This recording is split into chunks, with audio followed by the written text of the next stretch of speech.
آت محمدا الوسيلة والفضيلة وابعثه مقاما محمودا الذي وعده صلى الله عليه وسلم. اللهم صل على محمد وعلى آل محمد كما صليت على آل إبراهيم إنك حميد مجيد. اللهم بارك على محمد وعلى آل محمد كما باركت على آل إبراهيم إنك حميد مجيد. سيدنا مولانا محمد وعلى سيدنا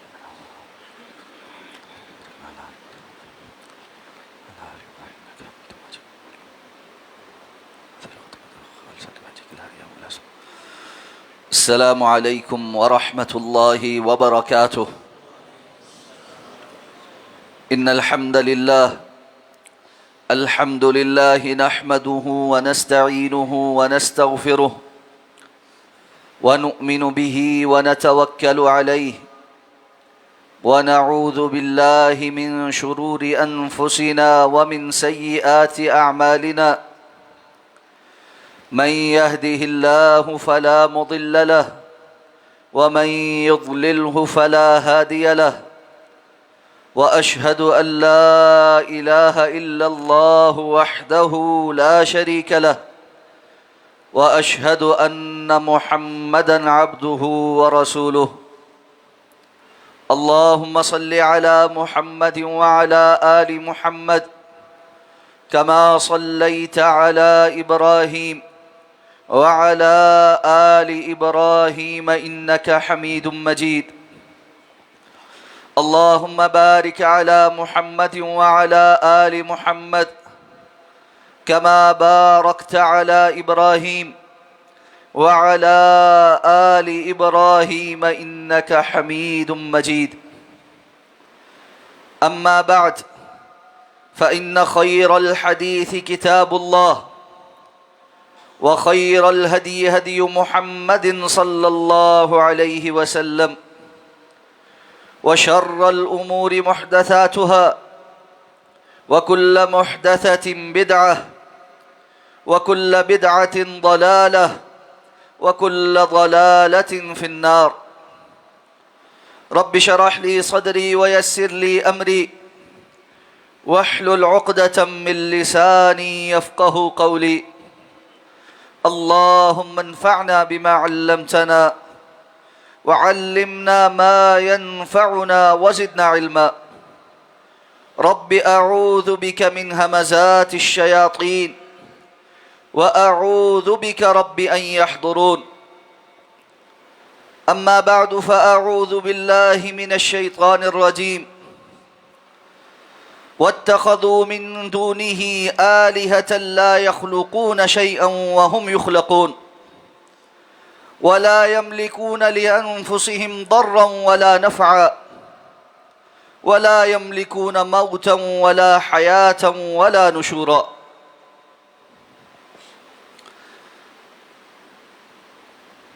جو احباب پچھلی صفوں میں تشریف فرما ہیں، ان سے گزارش ہے پہلے اگلی صفوں کو مکمل کیجیے، آپس میں خلا نہ چھوڑی، قریب ہو جائی۔ میرے دائیں بائیں جو ہال میں جگہ خالی ہے، پیچھے صفوں میں تشریف فرما ساتھی پہلے اس کو مکمل کر لیں، تاکہ بعد میں آنے والے لوگ آپ کی گردنیں نہ پھیلائیں۔ بارک اللہ فیکم۔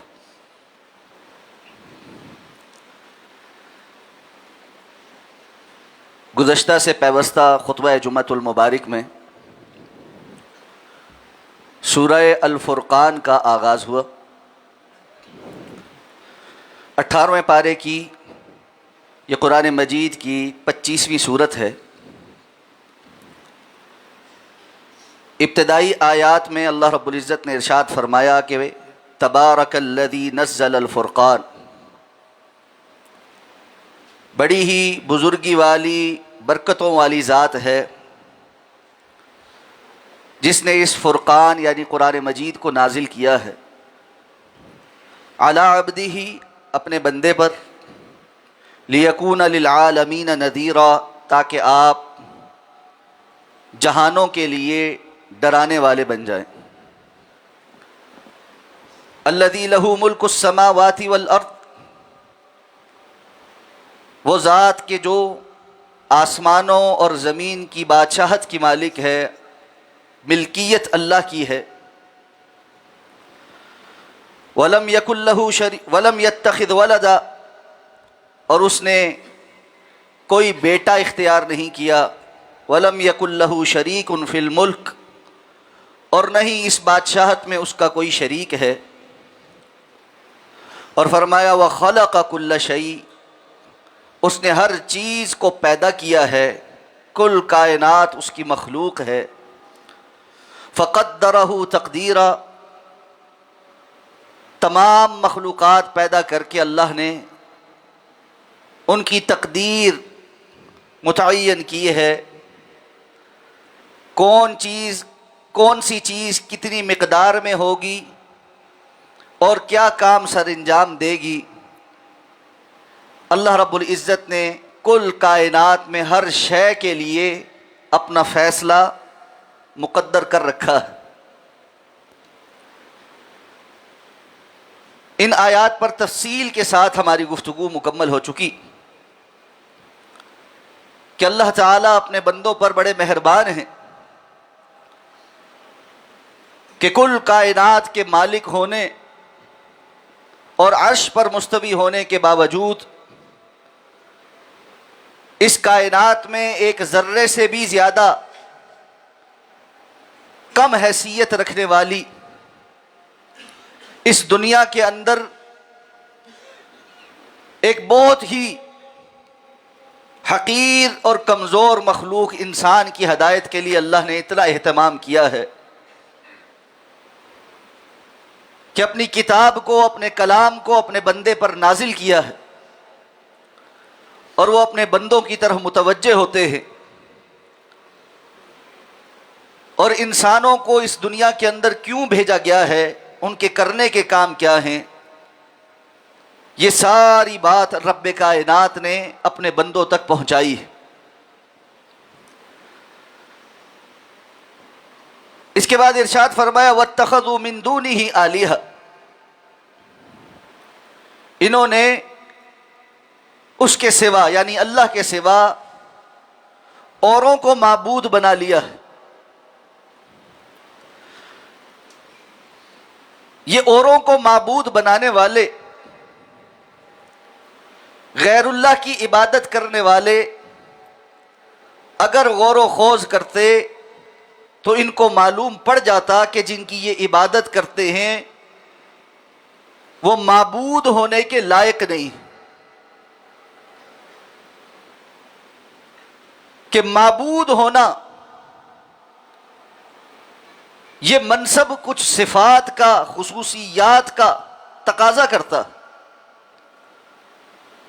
جیسے اللہ رب العزت نے اپنی خصوصیات پچھلی آیت میں بیان کی ہے کہ رب کون ہے، جو آسمانوں اور زمین کا مالک ہے، اور اس ملکیت میں اس کا کوئی شریک نہیں، اور کوئی اولاد نہیں کہ ایک وقت ایسا آئے کہ رب ریٹائر ہو جائے یا آرام پر چلا جائے یا بزرگ ہو کر کمزور پڑ جائے، یا ایک وقت آئے کہ اس کی زندگی ختم ہو جائے اور اس کی اس ملکیت کو اس کی اولاد آ کر سنبھالے. اور وہ خالق ہے، پیدا کرنے والا ہے، اس لیے وہ عبادت کے لائق ہے. فرمائے جن کو تم اللہ کے سوا معبود بناتے ہو لا یخلقون شیئا وهم یخلقون، انہوں نے کوئی چیز پیدا نہیں کی،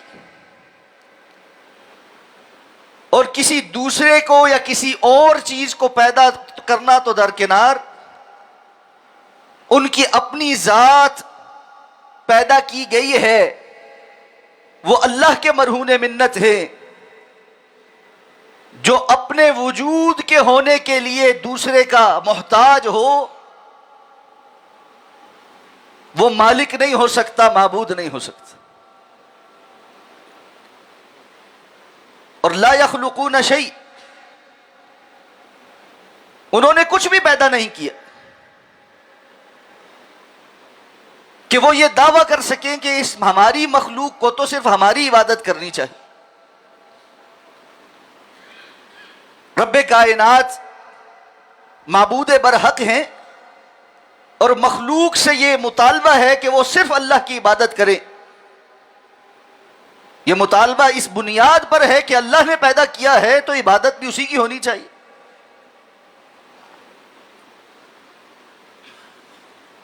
در حقیقت دنیا کے اندر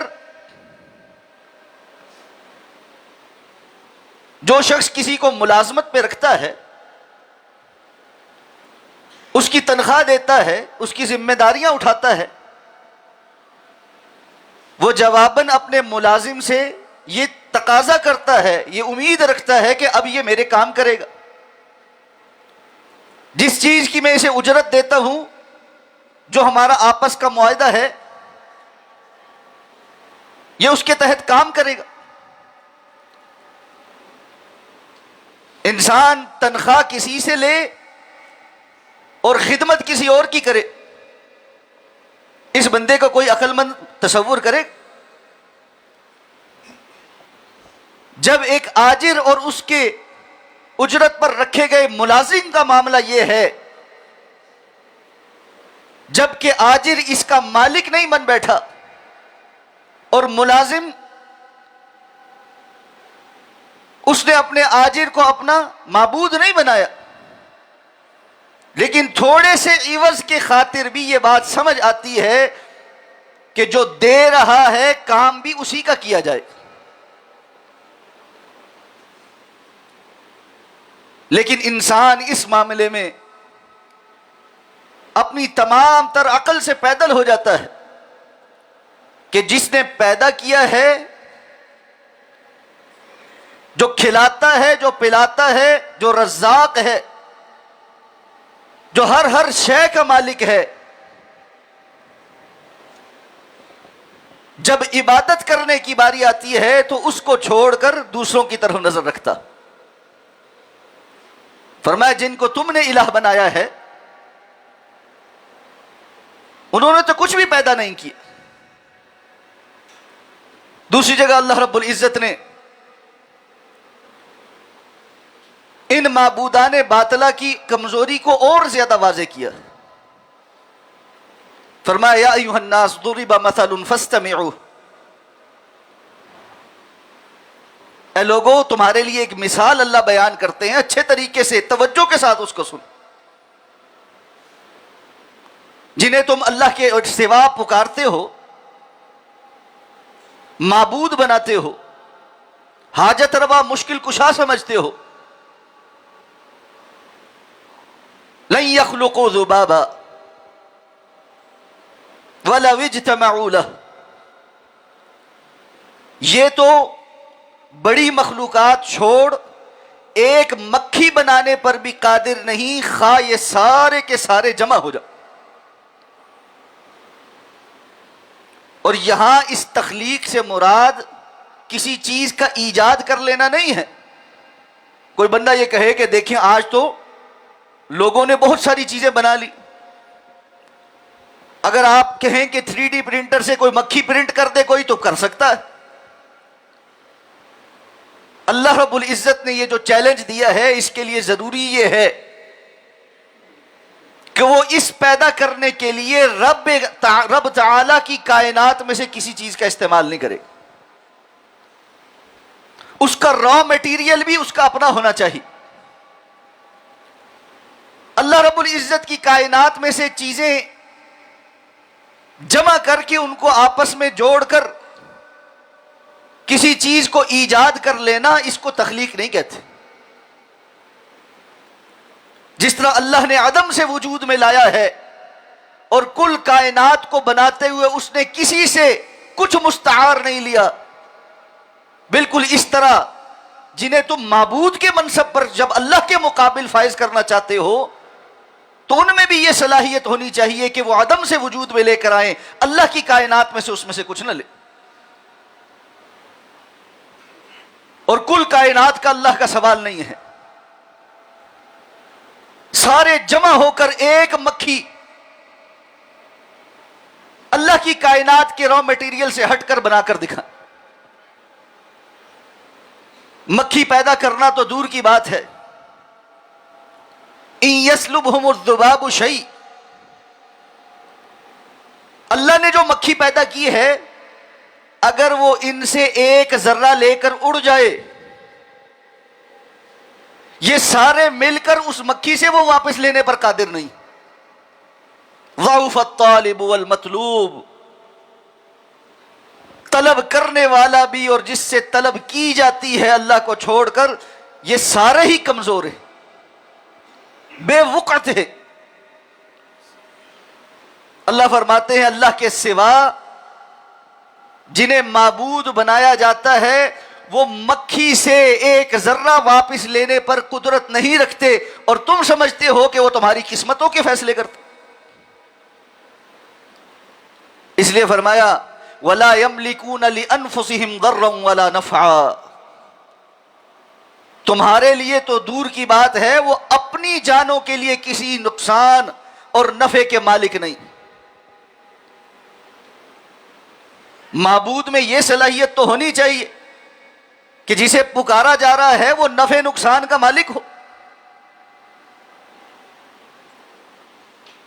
حضرت ابراہیم علیہ السلام نے جب بتوں کو توڑا تھا تو ان میں سے جو بڑا تھا اس کو چھوڑ دیا تھا.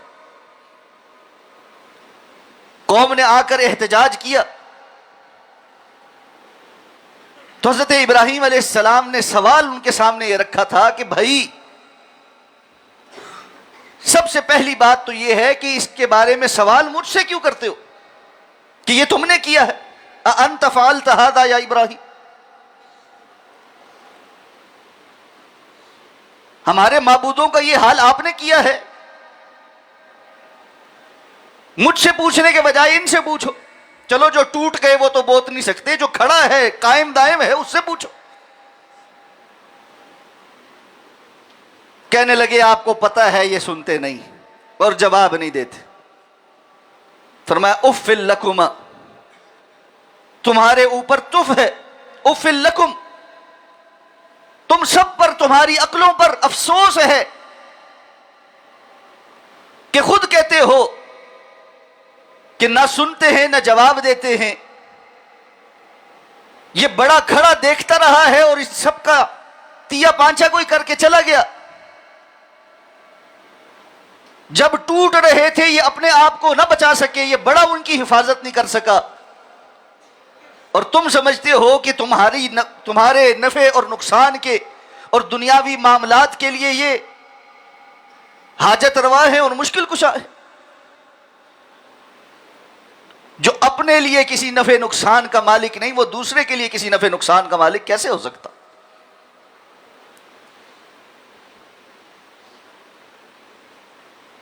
جس کی سانسیں نکل جائیں، اب نہ اپنے بدن سے لباس اتار سکتا ہو نہ غسل دے سکتا ہو، لوگ اس کا لباس کاٹ کر اتاریں کہ جسم ہلتا نہیں، چار کندھوں پر لاد کر جائیں، اس کو غسل دیں، اس کو کفن پہنائیں، اس کا جنازہ پڑھیں، قبرستان لے جائیں، ایک گڑھا کھودیں، اس کے اندر رکھ دیں، اوپر سے مٹی ڈال دیں، وہ کوئی احتجاج نہ کر سکے. جیسے ہی قبر پر پہنچے وہاں پہنچ کر اس کی پرواز اتنی بلند ہو جائے کہ وہ دنیا کے لیے نفع اور نقصان کا مالک بن جائے. اف لکم ولما تعبدون من دون اللہ، بڑا ہی افسوس ہے تمہارے اوپر اور جن کو تم اللہ کے سوا معبود بناتے.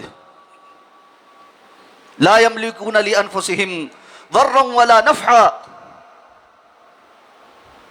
یہ اپنے لیے کسی نفع نقصان کے مالک نہیں ہے. اور ساتھ فرمایا ولا یملکون موتا ولا حیاتا ولا نشورا،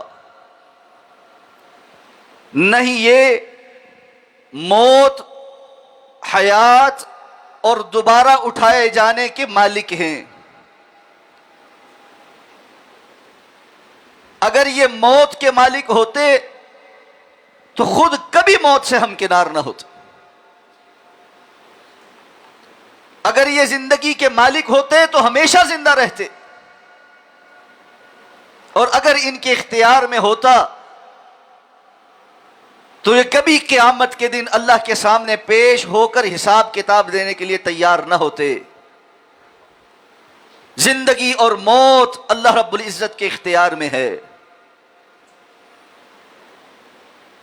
ابراہیم علیہ السلام نے نمرود کے دربار میں جب یہ بات کہی، الم تر الی الذی حاج ابراہیم فی ربہ ان آتاہ اللہ الملک اذ قال ابراہیم ربی الذی یحیی ویمیت،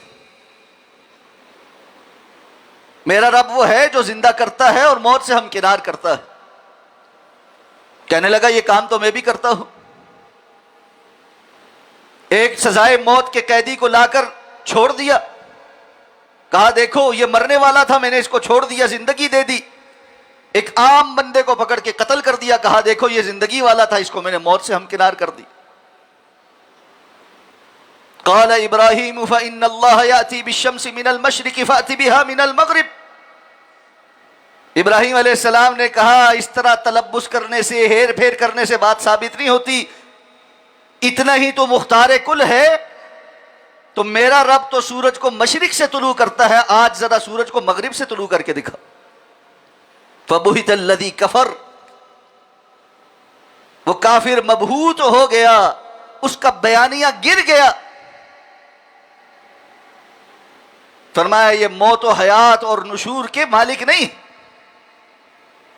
معبود ہونے کے لیے ملکیت تامہ اور ان تمام صفات کا حامل ہونا چاہیے۔ قرآن مجید میں دیگر مقامات پر اللہ رب العزت نے کچھ اور صفات بھی گنوائی۔ معبود تو وہ ہے جو الحی القیوم ہو، لا تأخذہ سنۃ ولا نوم، ایسا زندہ اور قائم رکھنے والا جس کو کوئی نیند نہ آئے اور اونگ بھی نہ آئے، کہ وہ اپنی مخلوق سے ایک لمحے کے لیے بھی غافل نہ ہو، اپنے نظام سے، اپنی کائنات سے ایک لمحے کے لیے غافل نہ ہو۔ جسے نیند آتی ہو، جسے اونگ آتی ہو، وہ معبود نہیں ہو سکتا۔ معبود تو وہ ہے جو غنی ہو، اسے کسی قسم کی محتاجی کا کوئی ڈر اندیشہ نہ ہو، جس کے پاس آج ہے کل نہیں، کل نہیں تھا آج کچھ مل گیا، وہ معبود کیسے ہو سکتا؟ جیسے جیسے انسان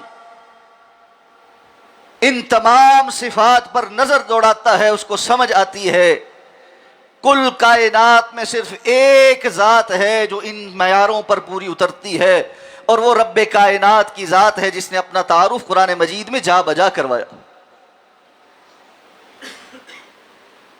اس تعارف کے لیے اللہ رب العزت نے اپنی کتاب نازل کی، جس کو اللہ نے اس سورت کے شروع میں فرقان کا نام دی۔ یہ حق اور باطل کے درمیان فرق کرنے والی۔ اللہ نے جب یہ کتاب نازل کی اور اس میں یہ حق بیان شروع ہوا تو مشرکین مکہ کے لیے مصیبت بن گئی۔ ان دلائل کا تو کوئی جواب نہیں تھا۔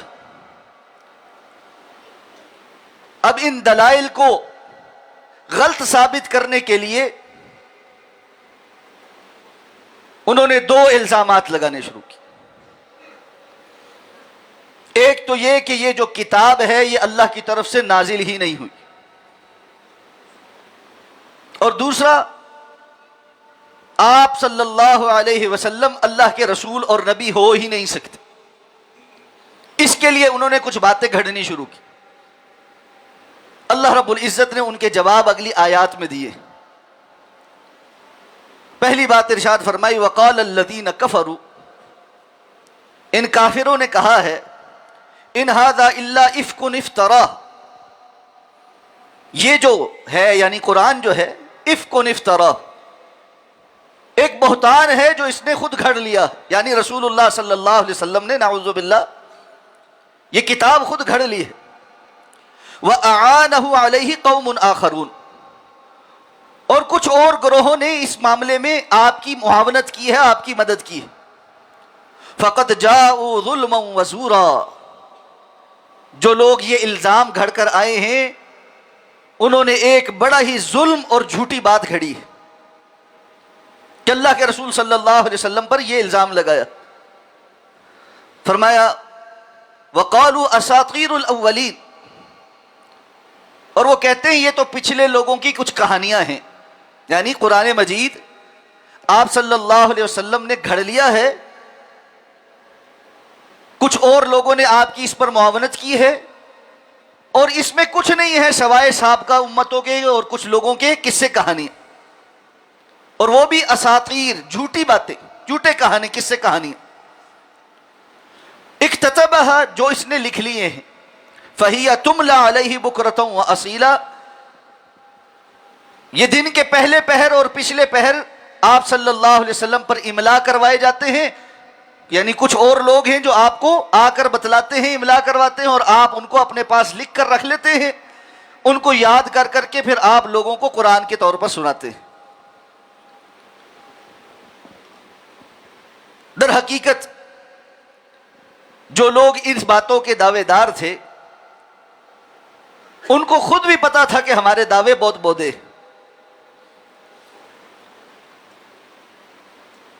یہاں رک کر چند باتیں سمجھنے کی۔ اللہ رب العزت نے اپنا تعارف کروایا، اور اس تعارف کو اپنی کتاب کے ذریعے اپنے بندے پر نازل کیا۔ براہ راست اللہ رب العزت نے اپنی مخلوق میں انبیاء کے علاوہ کسی اور سے کلام نہیں کیا، انبیاء میں بھی سب سے براہ راست کلام نہیں کیا، حضرت موسیٰ علیہ السلام سے کلام کیا، خود رسول اللہ صلی اللہ علیہ وسلم سے معراج کے موقع پر کلام کیا، وگرنہ یہ کلام فرشتے کے ذریعے سے ہوا، وہی نازل کی۔ اب ایک سوال یہ پیدا ہوتا ہے کہ اللہ رب العزت نے ہم سے غیب پر ایمان لانے کا مطالبہ کر دیا، ہم کیوں کر یہ مان لیں کہ اللہ رب العزت کی طرف سے جو کچھ کہا جا رہا ہے وہ حق ہے، سچ ہے، ہم اللہ پر غیب کی صورت میں ایمان لا رہے ہیں، یہ غلط بھی تو ہو سکتا۔ فی زمانہ ہم دیکھ رہے ہیں کہ بہت سارے لوگوں کے ذہن میں اس قسم کے سوالات آ رہے کہ ایمان بالغیب یہ تو بہت مشکل کام، اللہ تعالیٰ نے کہا ہے کہ میں ہوں، بس اس بات پر ایمان لاؤ، اللہ نے کہا ہے جنت جہنم ہے، اس پر ایمان لاؤ، اگر کل کو قیامت نہ وقوع پذیر ہوئی، کوئی حساب کتاب نہ ہوا، کوئی جنت جہنم نہ ہوئی، تو ہم دنیا کی زندگی میں اتنی نعمتوں سے اپنے آپ کو محروم رکھ کر آخرت کی تیاری کریں، وہ ہو ہی نہ۔ طرح طرح کے لوگ آج کل اشکالات کے شکار ہو کر سوالات اٹھاتے۔ حقیقت میں ان اللہ کے بندے اور بندیوں نے ایمان بالغیب کا معنی غلط سمجھا۔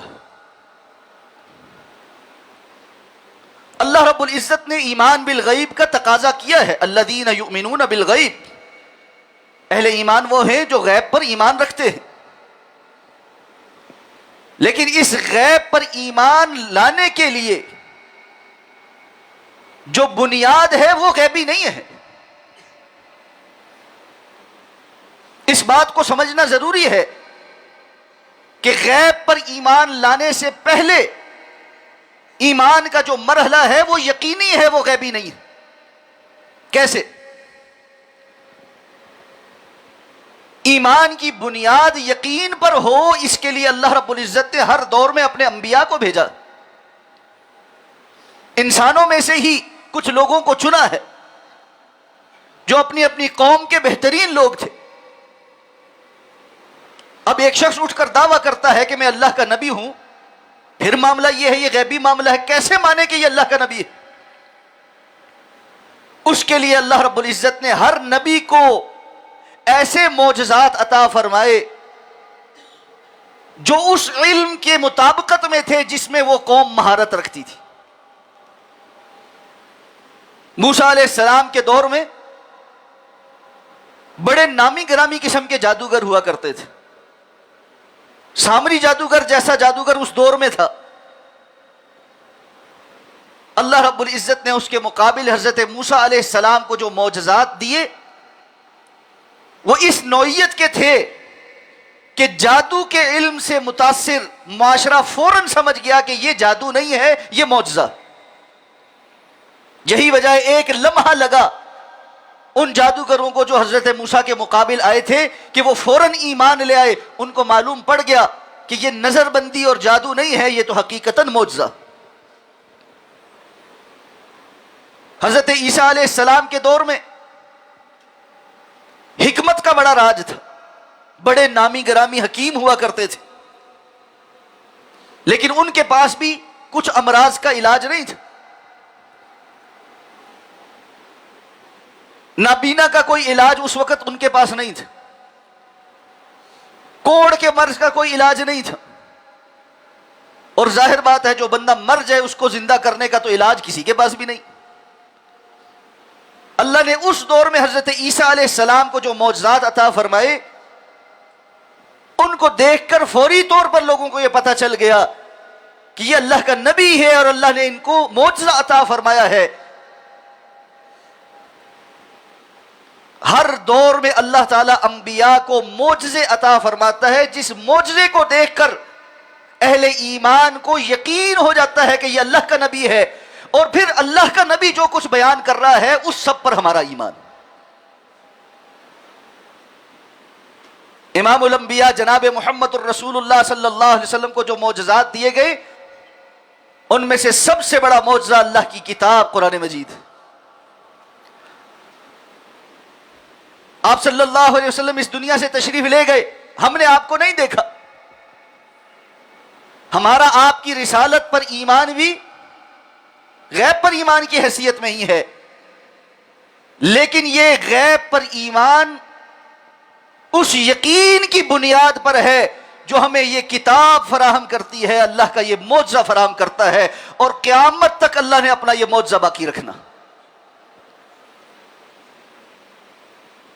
اس لیے جب کوئی یہ کہتا ہے کہ یہ گھڑ لیا گیا ہے، یہ کیسے اللہ کی کتاب ہو سکتی ہے، یہ تو لوگوں کی باتیں ہیں، یہ آپ صلی اللہ علیہ وسلم نے خود سے گھڑ لی ہیں، یا کچھ راہبوں کے پاس آپ جاتے تھے شام کے سفروں میں جب، تو وہاں یہودیوں اور عیسائیوں کے علماء سے آپ ملتے تھے، وہاں قصے کہانیاں آپ نے سن لیے، وہ آپ نے جوڑ جاڑ لیے۔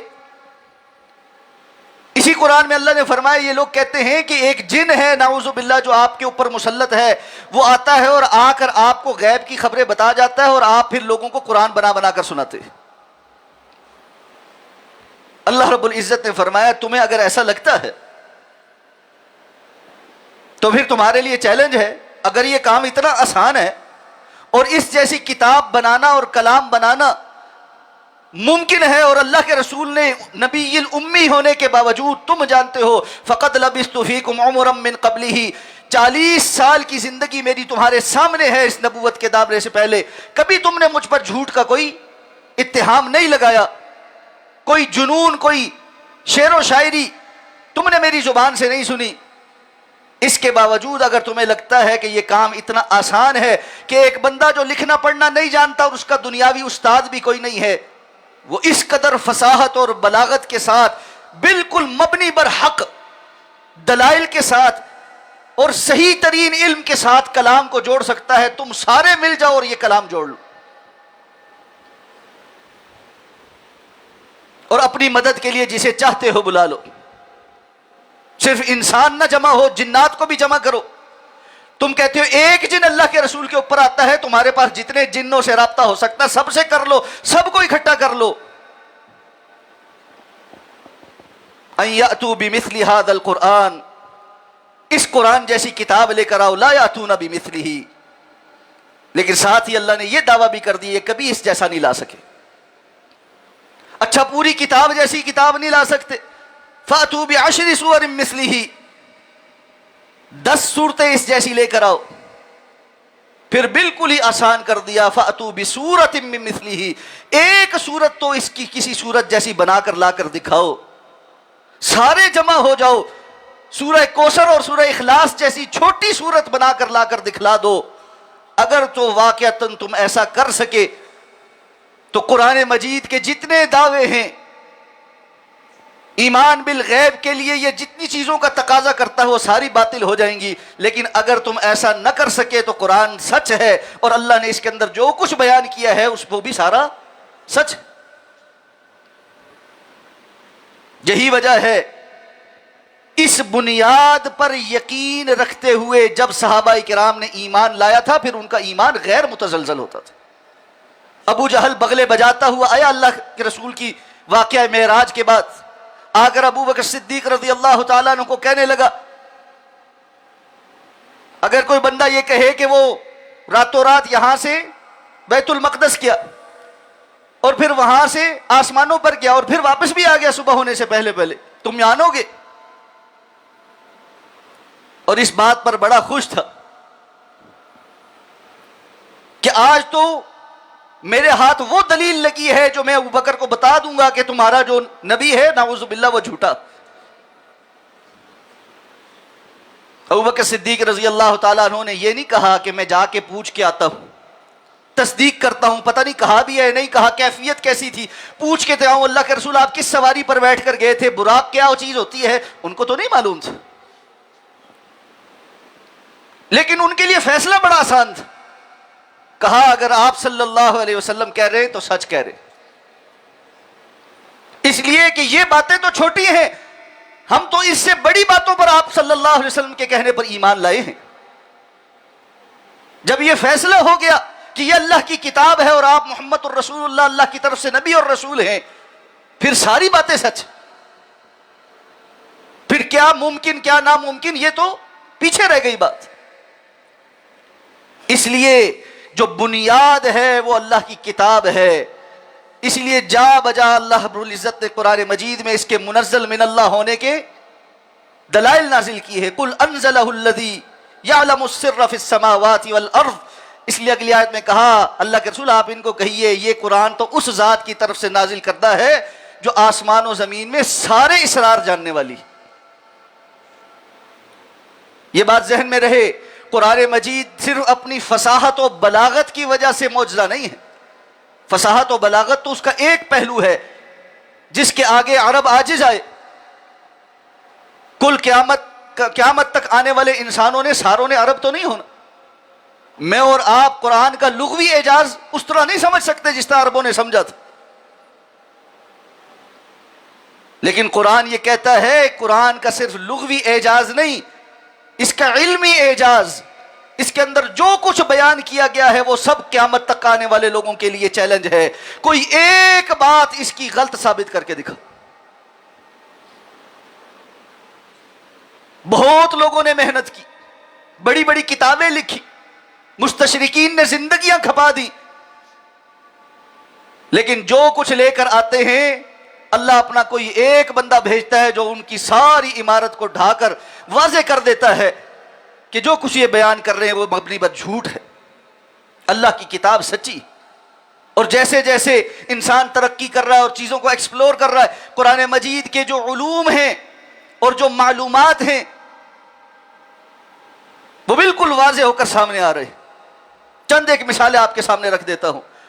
رب کائنات نے 1400 سال پہلے جب انسانوں نے تصور نہیں کیا تھا، بگ بینگ تھیوری کو قرآن میں بیان کیا تھا کہ آسمان اور زمین یہ سارے کانتا رتقا ففتقناہما، یہ پہلے ایک مادہ تھے، اللہ نے ان کو پھاڑ کر علیحدہ علیحدہ کر دیا. ایک اور پھاڑنا، آج سائنس کہتی ہے کہ یہ ساری جو ہماری گیلیکسی ہے یہ ایک چیز تھی اور اس کے بعد ایک بہت بڑا دھماکہ ہوا اور یہ سارے علیحدہ علیحدہ ہو گئے اور پھر ان ٹکڑوں کو ٹھنڈا ہونے میں اربوں سال لگ گئے.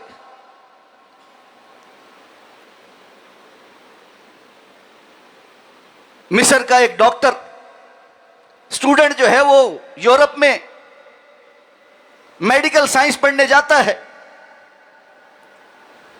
اس کا پروفیسر اس کو ایمبریولوجی پر لیکچر دیتا ہے اور بتاتا ہے کہ انسانی جنین کے ماں کے شکم کے اندر کون کون سے مراحل ہوتے ہیں. وہ مسلمان اسٹوڈنٹ سارا لیکچر سننے کے بعد اپنے پروفیسر کو کہتا ہے پروفیسر تمہیں ایک بات بتاؤں، جو کچھ تم نے بیان کیا ہے ہماری کتاب قرآن مجید میں یہ سارے مرحلے آج سے 1450 سال پہلے رب کائنات نے بیان کر دیے تھے۔ وہ پروفیسر کہتا ہے ایسے جھوٹ مت بولو، ایسا ممکن ہی نہیں۔ جب تک لوگوں نے انسان نے الٹرا ساؤنڈ ایجاد نہیں کیا تھا اس وقت تک شکم مادر کے اندر انسانی جنین کے مراحل کے متعلق کوئی انسانی دستاویز موجود نہیں ہے۔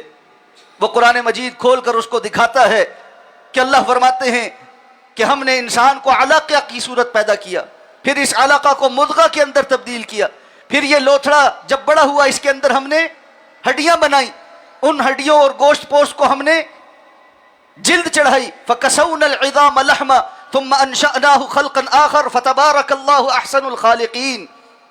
یہ ساری آیات پڑھ کر وہ پروفیسر مبہوت رہتے ہوئے اسلام کو قبول کرتا ہے۔ ڈاکٹر مورس بوکائے، ایمبریولوجی کا دنیا کا بہت بڑا پروفیسر، قرآن مجید کے ایمبریولوجی سے متعلق جو آیات ہیں ان کو پڑھنے کے بعد اس لیے مسلمان ہوتا ہے کہ 1450 سال پہلے کسی انسان کے لیے اس ترتیب کے ساتھ بالکل ایمبریولوجی کو بیان کرنا ممکن ہی نہیں تھا۔ قرآن کا اعجاز ہے۔ جتنے مشکوک ذہن ہیں آپ ان سے پوچھ کر دیکھیں، آپ نے اپنے شکوک و شبہات کے ازالے کے لیے اللہ کی کتاب کو کس حیثیت سے پڑھا، کس گہرائی سے پڑھا ہے؟ جواب ندارد ہے۔ اس لیے اللہ کی کتاب کو پڑھیے، یہ ایمان بالغیب کی یقینی بنیاد ہے۔ جب تک اس یقینی بنیاد کو آپ صحیح طریقے سے نہیں پڑھیں گے اللہ رب العزت کی بتائی ہوئی کسی بھی بات پر آپ کا ایمان شکوک و شبہات میں ہی رہے گا۔ اور جب یقین اور بنیاد یقینی ہو جائے گی پھر ساری باتیں سمجھ آنا شروع ہو جائیں۔ اگلے خطبہ جمعۃ المبارک میں انشاءاللہ اگلی آیات پر بات کریں گے۔ اقول قولی ھذا واستغفر اللہ لی ولکم ولسائر المسلمین برحمتک یا ارحم الراحمین۔